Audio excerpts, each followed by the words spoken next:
আসসালামু আলাইকুম ভিউয়ার্স, কেমন আছেন? আশা করি আল্লাহর রহমতে সবাই ভালো আছেন। ভিউয়ার্স, আজকে আমি আপনাদের সাথে ডেভেলপমেন্ট বা উন্নয়নের ধারণা নিয়ে কথা বলবো। আশা করি ভিডিওর শেষ পর্যন্ত আপনারা আমার সাথেই থাকবেন। ডেভেলপমেন্ট কি? ডেভেলপমেন্ট বা উন্নয়ন বলতে কি বোঝায়? আহ, স- এক কথায় যদি বলি তাহলে ডেভেলপমেন্ট বা উন্নয়ন হচ্ছে ইতিবাচক পরিবর্তন। যে কোনো ইতিবাচক পরিবর্তনকেই আমরা ডেভেলপমেন্ট বলতে পারি বা উন্নয়ন বলতে পারি। এবং এটি একটি চলমান প্রক্রিয়া, এটি কন্টিনিউয়াস প্রসেস, এটি চলতেই থাকে। ডেভেলপমেন্ট বা উন্নয়নের বা উন্নতির কোনো শেষ নাই। ডেভেলপমেন্ট এটা একটা মূলত মাল্টি ডাইমেনশনাল একটি কনসেপ্ট। কোনো একটি নির্দিষ্ট বিষয়কে আমরা উন্নয়ন বলতে পারি না। একটি রাষ্ট্রের জন্য আপনি যদি অর্থনৈতিক উন্নয়ন বলেন যে তার বাংলাদেশের জিডিপি অনেক বেড়েছে, তার মানে এই নয় যে বাংলাদেশ অনেক উন্নত রাষ্ট্র হয়ে গেছে। অথবা আপনি যদি বলেন যে না, এখানে অনেক রাস্তাঘাট হয়েছে, কমিউনিকেশন ডেভেলপ করেছে, অনেক ব্রিজ হয়েছে, ফ্লাইওভার হয়েছে, মেট্রো রেল হয়েছে, তাকেও আপনি এই মেট্রো রেল, ফ্লাইওভার বা এই যে রাস্তাঘাটের সংস্কার বা উন্নয়নকেই আপনি উন্নয়ন বলতে পারেন না। উন্নয়নের অনেকগুলো ইন্ডিকেটর রয়েছে, অনেকগুলো ডাইমেনশন রয়েছে। Development is a multi dimensional concept. এর যে কনসেপ্টগুলো অথবা ইন্ডিকেটরগুলো রয়েছে, প্রথমত হচ্ছে ইকোনমিক ডেভেলপমেন্ট।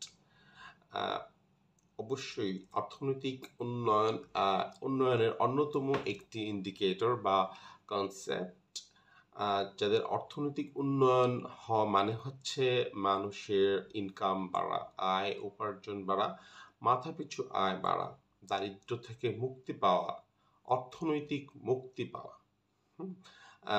জীবনে সচ্ছলতা, তার মধ্যে সচ্ছলতা চলে আসে, সে একটি মানসম্মত স্ট্যান্ডার্ড লাইফ লিড করতে পারে। এটাকে আমরা মূলত অল্প কথায় অর্থনৈতিক উন্নয়ন বলতে পারি। তাছাড়াও রয়েছে সামাজিক উন্নয়ন, সোশ্যাল ডেভেলপমেন্ট, পলিটিক্যাল ডেভেলপমেন্ট, রাজনৈতিক উন্নয়ন, এনভায়রনমেন্টাল ডেভেলপমেন্ট, পরিবেশগত উন্নয়ন এবং ইনফ্রাস্ট্রাকচারাল ডেভেলপমেন্ট। সবগুলো মিলেই মূলত যে অর্জনটা হয় সেটাকে আমরা উন্নয়ন বলতে পারি। সামাজিক উন্নয়ন কি? সামাজিক উন্নয়ন হচ্ছে সামাজিক সমতা নিশ্চিত করা, সামাজিক ন্যায় বিচার প্রতিষ্ঠা করা, শিক্ষার অধিকার, স্বাস্থ্যের অধিকার নিশ্চিত করা এবং মানবাধিকার, মানুষের যে হিউম্যান রাইটসগুলো নিশ্চিত করা, এবং এইগুলো হচ্ছে সামাজিক উন্নয়ন। তাছাড়া রয়েছে রাজনৈতিক উন্নয়ন। রাজনৈতিক উন্নয়ন আপনার মতামত প্রকাশের স্বাধীনতা, সংগঠনের স্বাধীনতা, সাংবিধানিক যে স্বাধীনতা রয়েছে, সাংবিধানিক যে অধিকার রয়েছে সেগুলো নিশ্চিত করা, মানুষের বাক স্বাধীনতা প্রতিষ্ঠা করা, বাক স্বাধীনতা নিশ্চিত করা, মানুষের মতামত প্রকাশের স্বাধীনতা নিশ্চিত করা। সেটি সোশ্যাল মিডিয়াতে হতে পারে, ইলেকট্রনিক মিডিয়া, প্রিন্ট মিডিয়া অথবা লেখনির মাধ্যমে সে তার মতামত প্রকাশ করতে পারবে। এই মতামত প্রকাশের স্বাধীনতা নিশ্চিত করা, এটা উন্নয়নের অন্যতম একটি উপাদান। সুতরাং শুধুমাত্র ইনফ্রাস্ট্রাকচারাল ডেভেলপমেন্ট অথবা অর্থনৈতিক উন্নয়নকে আমরা উন্নয়ন বলতে পারি না।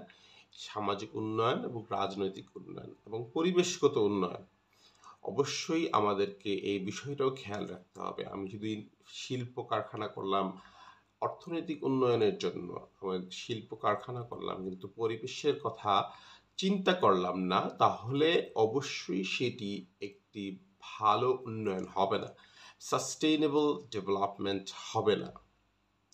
তারপরে রয়েছে ইনফ্রাস্ট্রাকচারাল ডেভেলপমেন্ট। অবশ্যই ইনফ্রাস্ট্রাকচারাল ডেভেলপমেন্ট বলতে আমরা বুঝি যে রাস্তাঘাটের উন্নয়ন, যেটা communication, bridge, flyover, metro rail, এইগুলো হচ্ছে ইনফ্রাস্ট্রাকচারাল ডেভেলপমেন্ট। বিল্ডিং কনস্ট্রাকশন করা, এগুলো মূলত আপনার উন্নয়নকে আরো ত্বরান্বিত করে, সহজতর করে। উন্নয়নের মূল অংশ এগুলো নয়, উন্নয়নের একটি মাত্র অংশ। সুতরাং সবগুলো মিলে যেই উপাদানগুলো আলোচনা করেছি সবগুলো মিলেই হচ্ছে উন্নয়ন। আশা করি উন্নয়নের ধারণা বা কনসেপ্ট আপনাদের ক্লিয়ার হয়েছে।